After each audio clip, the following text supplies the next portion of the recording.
E aí, galera, tô de volta com o meu Kit Kat, não é merchan, mas se a Nestlé quiser me patrocina. Bom, deixa eu encontrar o meu Kit Kat. E eu sei que você ficou meio curioso, nossa, que vídeo é esse? Deixa eu mudar um pouco aqui minha cortina, que tá muito sol na minha cara. Vamos ver se melhora aqui. Ah, moleque. Bom, melhorou merda nenhuma. Tá tranquilo. O importante é a tentativa. Bom, enquanto eu abro meu Kit Kat aqui, nós vamos falar hoje sobre a história dessa data, 7 de setembro de 1822. O Brasil torna-se independente de Portugal. Mas para falar de independência, meu Deus, que dificuldade. Eu tenho que falar um pouco sobre a história do Brasil, né, no tempo que aconteceu anteriormente. Bom, hoje comemoramos 196 anos de independência do Brasil. E é muito triste falar dessa data quando, há pouco tempo, no domingo, aconteceu aquela tragédia do incêndio no Museu Imperial, no Museu Nacional aqui da Boa Vista, e Palácio Imperial, né? Que me deixou muito chateado e eu estou muito sentido ainda. Todos nós sentimos, né? Foi uma tragédia. Porém, perdemos o maior símbolo desse período, caiu nas chamas nesse último domingo. Brasil, este país que foi a colônia de Portugal desde sua descoberta. Caramba, Nestlé, faz a melhor embalagem. Bom, sua descoberta aconteceu em 1500. E contudo, como é que aconteceu a independência? Como é que foi esse processo importante? Aí, abri.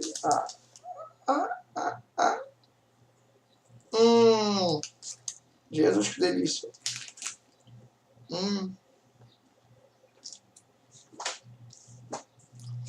Mas vamos lá. Em 1808 ainda éramos vaquinhas de leite de Portugal. É isso mesmo. Chegou um ponto que nós éramos a fazenda inteira de Portugal. Certo? Porém, nós éramos independentes.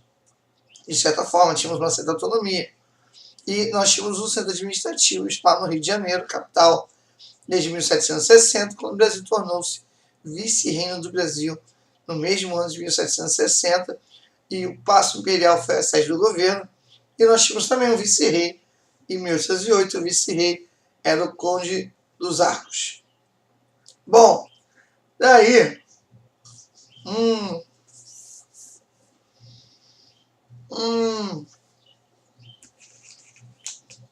Muito bom. Eu amo chocolate. Vamos para Portugal. O que aconteceu? Estamos na época napoleônica. Napoleão tocando terror na Europa e levando a sua Revolução Francesa para a Espanha e outros países. Botando primo, sobrinho, até irmão. Beleza. A França estava em atrito com a sua velha inimiga lá da Idade Média, lembrando da Guerra dos 100 Anos, que durou até mais do que isso. E aí, só que Portugal tinha um problema. Portugal era aliado à Inglaterra, certo? Inimiga da França. O que aconteceu? O Napoleão Bonaparte, percebendo que Portugal ficava na Península Ibérica, uma queda ali no continente europeu, que tinha rápido acesso ao Oceano Atlântico. Por acaso, quando Napoleão caísse ali em direção à Inglaterra, o medo de Napoleão era que eles saíssem pelo Atlântico. E aí desceriam ali pelo continente, pela parte ali, porção ali do Oceano Atlântico. E aí ele pede a Dom João VI, que era príncipe regente, já que a rainha era sua mãe, só que ela tinha ficado maluca, a Maria louca, se não me engano. Isso. E aí ele obrigou a Dom João VI a tomar uma decisão. Caso Dom João VI não fizesse bloqueio continental, ele faria o quê? Invadiria Portugal. Dom João ficou numa sinuca de bico, né? Ficou numa sinuca, ele ficou numa situação bem complicada.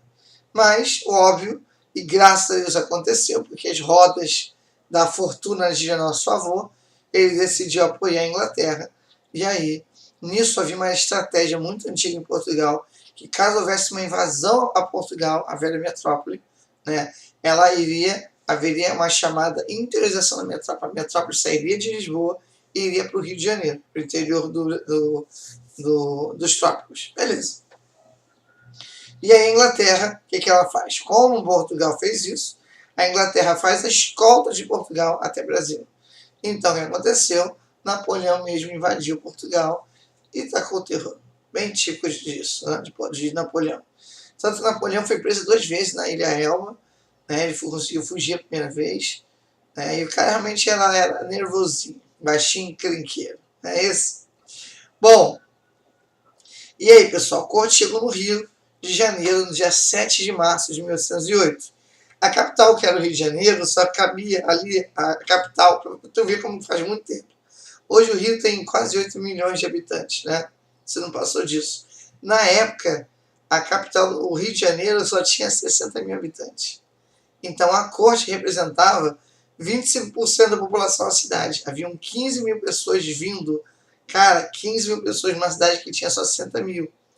Olha a estrutura logística que ia ser aplicada para isso. Mas aconteceu. Né? Muita gente ficou sem casa, foram se apropriar, do dia para a noite acordou, da noite para o dia acordou e uma placa lá, PF, Príncipe Regente. Quer dizer o quê? Mete o pé, perdeu. A própria Quinta da Boa Vista, isso me dói muito ter que falar sobre isso. A própria Palácio da Quinta da Boa Vista ali foi cedida a Dom João VI para um mercador de escravos, tá? E lá serviu de residência da família real, certo? Bom, o vice-rei Conde dos Arcos foi o cara que foi o responsável de lidar com essa questão, mas ele conseguiu fazer um bom trabalho. Só que muita gente foi desabrigada e expropriada. Bom, os prédios mais próximos também foram requisitados, como a cadeia, o convento do Carmo, e Dom João preferiu a Quinta da Boa Vista mesmo, né? Presenteada por um negociante de escravos para sua residência. Vários imóveis foram desapropriados para servir de residência dos nobres e funcionários pelo sistema de aposentadoria. Foram efetuadas várias reformas públicas e construções de edifícios a fim de transformar a antiga cidade colonial, feia pra caramba, que a cidade era na época, esgoto a céu aberto e vai ser até pelo menos a segunda metade do século XIX, quando Dom Pedro II fizer a grande reforma, para transformar a cidade colonial na cidade das luzes, uma Lisboa dos trópicos. Pouco pretensioso, né?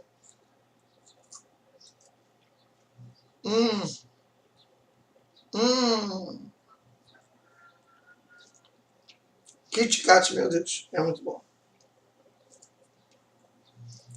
Perdão pela blasfêmia.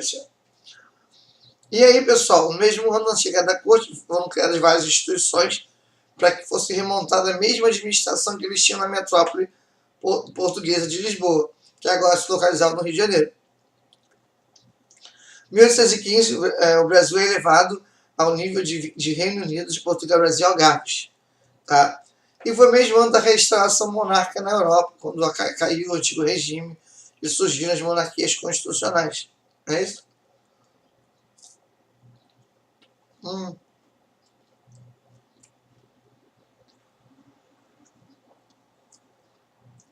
Eu adoro chocolate branco.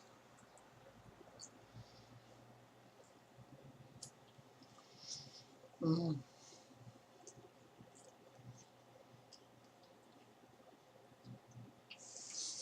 5 anos depois, em 24 de agosto, houve um movimento militar que deu origem a uma rebelião na cidade do Porto, em Portugal, que marcaria o fim do início do antigo regime português. Portugal não seria mais o antigo regime. E aí, na mesma cidade do Porto, houve a libertação francesa dos portugueses, houve a libertação portuguesa dos franceses, e Napoleão é preso na Ilha de Elba. Quem ajudou Portugal a se libertar dos franceses? É claro que foram os ingleses. Bom, daí aí gera um problema. Por quê? Com certeza, após a antiga capital ter sido liberta, né, eles vão querer retornar a corte e a família real de volta para Portugal. No campo político, as principais reivindicações eram no sentido de retornar às condições do centro do império. A Portugal quer voltar a ser o centro do império, certo? Que se perdeu para o Brasil e pelo retorno do rei, com forma de acabar com o governo dos estrangeiros. É porque o Portugal está sendo governado, o Império Português está sendo governado no estrangeiro. Bom, instituído pelo Marechal Beresford, chefe das tropas da ocupação inglesa. Os ingleses também queriam que Portugal voltasse, Dom João voltasse a Portugal. Tá? O movimento vintista no século de 1820 torna-se vitorioso em 27 de setembro de 1820. Tá? Agora, em suma, a questão é que Portugal desejava retornar o retorno do centro administrativo da sua corte, desejando submissão ao Brasil. O Brasil ia ser submerso novamente à colônia. Os portugueses queriam tirar nossa independência que teríamos agora como um sede administrativo. Bom, o que acontece? No princípio, o governo do Império Rio de Janeiro não deu muita importância ao movimento dos anos 20, somente tomando conhecimento real da dimensão destes em fim de 1820. No ciclo da corte, duas posições ficaram defendidas. Tá? E aí houve algumas revoltas aqui no Brasil que queriam um juramento da nova Constituição para tornar o Brasil independente. Bom, daí Dom Pedro aparece, né, já adulto, né, e ele vai acabar ficando no Brasil e o pai tem que voltar a Portugal. Beleza. Vai representar seu pai e se comprometer a jurar a Constituição que assegura para a coroa o direito de veto às decisões da Corte de Portugal. Essa Constituição era para vetar para vetar as decisões das cortes portuguesas em Portugal. No dia 24 de abril de 1821, Dom João VI retorna a Portugal. Sinceramente, Dom João VI não queria voltar a Portugal, não queria. Dom João VI amava o Brasil. A única pessoa que queria voltar ao Brasil é Carlota Joaquina, né? A espanhola Carlota Joaquina, né? E aí ele retorna a Portugal, deixando seu filho, Dom Pedro, como príncipe regente, né? No Reino do Brasil. Mas a coisa vai mudar. E aí que a gente vai ver agora. Beleza. Bom, a regência de Dom Pedro foi horrível. Por quê, pessoal? Porque quando Dom João VI volta a Portugal, ele leva todos os nossos recursos.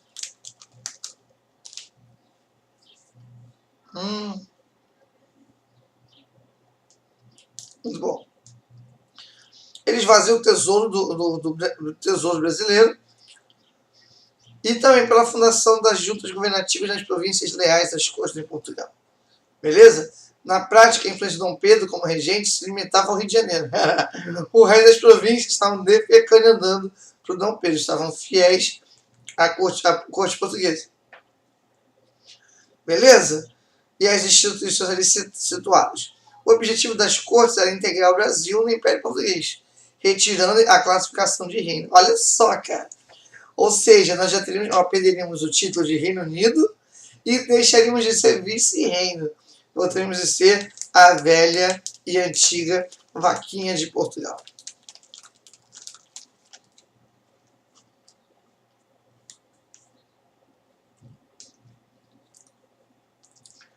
E para piorar, pessoal, tá? Dom Pedro foi ordenado a voltar. O pai, né? Ele falou, Dom Pedro, volta para casa. O pai, a corte portuguesa, depois que a corte volta para Portugal, ele espera o retorno de Dom Pedro, o seu retorno a Portugal. Em 9 de janeiro de 1822, Dom Pedro estava pouco disposto a governar sem ser de forma absoluta, né? Já que acabou o absolutismo português, ele tem que governar abaixo de uma Assembleia Soberana. Então, bicho solto, bem criado, merda, não volta nem ferrando.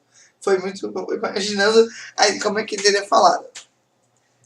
Dom Pedro estava pouco disposto a meter-se uma Assembleia Soberana e foi apoiado pelas elites brasileiras, interessados na manutenção da ideia de um império luso-brasileiro aqui nos trópicos, e a manutenção da corte no Rio de Janeiro.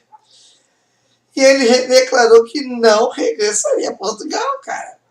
O cara é um herói, cara. O cara é um estadista.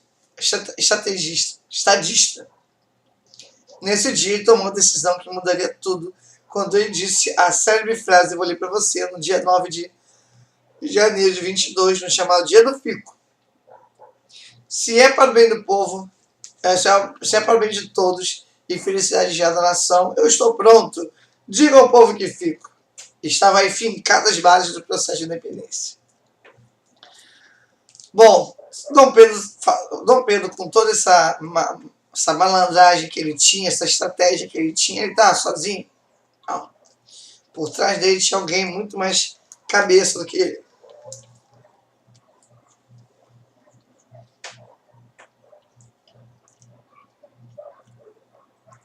Ele foi influenciado por uma das maiores mentes daquele século XIX. Certo? Bom, e essa pessoa é lembrado e marcado na história como patriarca e patrão da independência e criador do Império Brasileiro. Esse homem é José Bonifácio de Andrade e Silva. E aqui vai entrar o outro tema do nosso vídeo, a maçonaria, certo? Beleza. Dom Pedro não retornava a Portugal e ainda sob sua influência, Dom Pedro iria de conta sua terra natal, dando a independência do Brasil. Dom Pedro é um herói, tá? Não podemos tirar isso, o cara é um herói. Tá? Ele vai nos dar uma Constituição, ele vai nos libertar de Portugal, mas tem um homem por trás disso. Ele foi mentorado por José Bonifácio de Andrade, ok?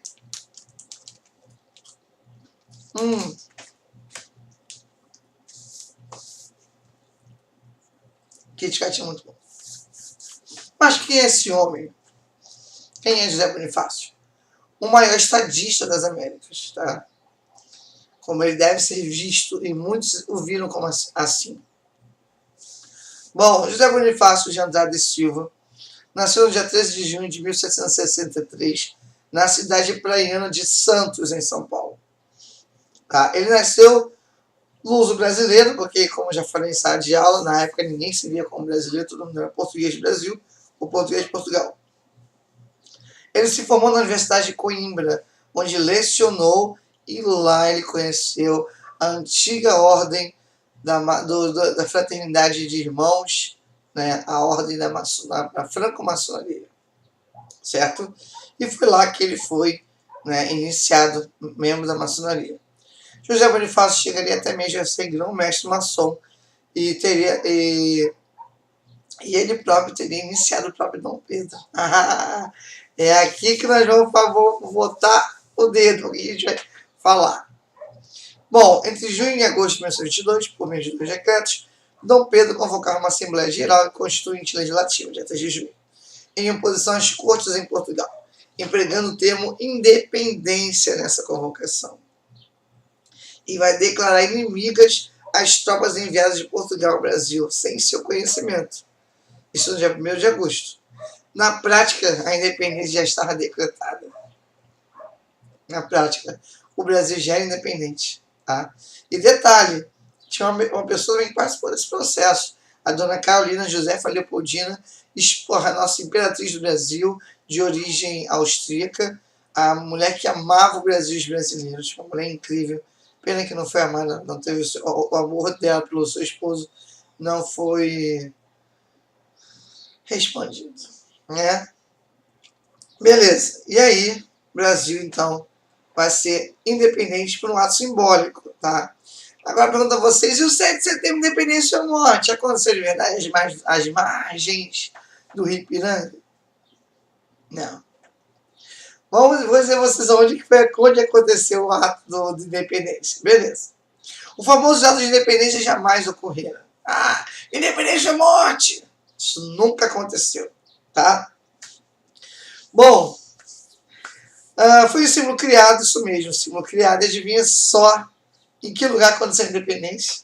Aconteceu sim em São Paulo, na loja maçônica lá de José Bonifácio, tá? Às margens do Rio Ipiranga, no dia 7 de setembro, na loja maçônica do grão-mestre José Bonifácio, onde havia uma ala especial designada a Dom Pedro, que foi iniciado maçom, né? Acho que o Dom Pedro já chegou a ser mestre maçom, já de cara, grau 3. Ele foi responsável, e cujo nome era Independência ou Morte. Tudo aconteceu na maçonaria. A bandeira da independência foi hasteada na maçonaria. E aí eu te falo, aí eu te digo, isso mesmo, você achava que só os Estados Unidos foi fundado pela maçonaria? Só os Estados Unidos teve a sua independência e sua Constituição lavrada pela maçonaria? Não. Aqui também. O que quer dizer com isso? Meu, que absurdo! Isso é incrível. Nosso pai fundador, José Bonifácio, foi tão grande quanto Benjamin Franklin, o pai fundador da América. Foi tão grão-mestre quanto Benjamin Franklin. Beleza? Bom, José Bonifácio, esse foi o cara.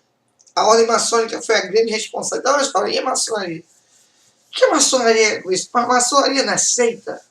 Professor, maçonaria não é seita? É. Professor, maçonaria não é satanismo? É. Professor, maçonaria não é do capeta? É. Mas, professor, não, nada disso. Maçonaria é uma ordem, uma ordem de irmãos, uma ordem de cavaleiros. É como um Culture Club de homens. E lá eles têm ritos que vêm lá da época do tempo do rei Salomão. Tanto que o grande mártir da maçonaria é o Hiram Abif, cara que foi morto para proteger o segredo. É uma ordem que tem seus segredos a serem protegidos, tem seus ideais, são filantropos, pessoas de bem, se reúnem. Uma ordem muito interessante. Conheço alguns maçons. Conheço muitos maçons, alguns são meus amigos. E é uma ordem muito importante. Eu vou dizer você o que é importante, tá? Não é a religião, é um grupo, é como um partido político. Tá? Como um partido político. Você vai lá, reúne, diz que você concorda, que você não concorda. Aí, antes que eu esqueça, tá? Não falei vocês, tá? O José Bonifácio, estadista da América, ele foi professor catedrático de mineralogia, que é geologia, e ele é grão-mestre maçom, e o próprio iniciou Dom Pedro, como eu já falei. Mas e aí? A maçonaria só se encerra aí? Não. A maçonaria, como ordem, tem uma função social absurda. E nisso, ó, eu bato palmas. Professor, você é maçom? Não, Júnior, professor não é maçom. Você já foi convidado algumas vezes, mas não me sinto digno nem pronto para isso. Tá? Mas eu respeito e admiro, estudei muitos anos sobre a maçonaria, conheci muitos maçons no Rio de Janeiro, lá onde tem no Brasil o centro da maçonaria no Brasil é a loja do Grande Oriente o Grande Oriente do Brasil, fica no Rio de Janeiro, e lá eu conheci muitos membros da maçonaria, pessoas incríveis, idôneas, tá? Pessoas, sabe, corretas no que fazem, seguem um código de moral e ética muito grande, né? Pelo menos a maioria dos que eu conheço, e eu posso dizer isso. E é isso aí. A maçonaria não foi só responsável pela independência do Brasil e dos Estados Unidos. A maçonaria, como ordem, tá? Foi a grande responsável pela formação do mundo moderno. Entramos na Idade Moderna graças à maçonaria. A maçonaria foi a primeira a criticar o antigo regime, a primeira a criticar a intolerância religiosa, ok? Então, foi responsável pela formação da modernidade, desde a Renascença lá, que a gente vê lá no filme do Código da Vinci, nossa, né? Bom, desde a Renascença, humanismo, iluminismo, Revolução Francesa, Revolução Americana, e a maçonaria foi a grande aliada no avanço da nossa civilização. A maçonaria foi importante para chegarmos aonde estamos na idade contemporânea. As grandes revoluções que ocorreram, né, que deram direitos às pessoas, foi fundada pela maçonaria. Então, é uma organização, é uma ordem que deve ser respeitada. Se você conhece algum amigo maçom, né, se você não conhece, é diferente. Os caras são pessoas corretas. E sim, é uma ordem internacional, né? Tanto que ela tem várias, as suas origens são várias, desde os construtores de catedrais da Idade Média, o mestre e o aprendiz, desde também parte do iluminismo também, tanto que tem lá os Illuminati, né? E é uma ordem muito antiga. Alguns dizem que data até do Antigo Egito, mas a minha referência dela é sim. O Brasil foi fundado pela maçonaria. E seu grande nome foi José Bonifácio de Andrade Silva. Então, o vídeo que eu faço para você nesse dia, para refletir, né, a importância desses homens, né, dessa ordem, principalmente desses homens que nos levaram à independência do Brasil. Muito obrigado pela sua atenção. Espero que o vídeo tenha ficado contente. Tá? E se você gostou ou não gostou, pode dar seu like, dislike. Mas diz você o que você achou do vídeo, o que você sabe sobre a maçonaria, pode deixar seus comentários. Se eu falei alguma besteira também, já coloca lá também nos comentários. E às vezes eu erro, né? Eu não estou sempre certo. Mas muito obrigado, então vamos aproveitar esse dia. Hoje tem vídeos no canal de fazer transmissão ao vivo. Muito obrigado pela sua atenção e fim de transmissão. Muito obrigado. Valeu, até a próxima, daqui a pouco. Tamo juntos. Tô eu aqui, meu Kit Kat. Valeu.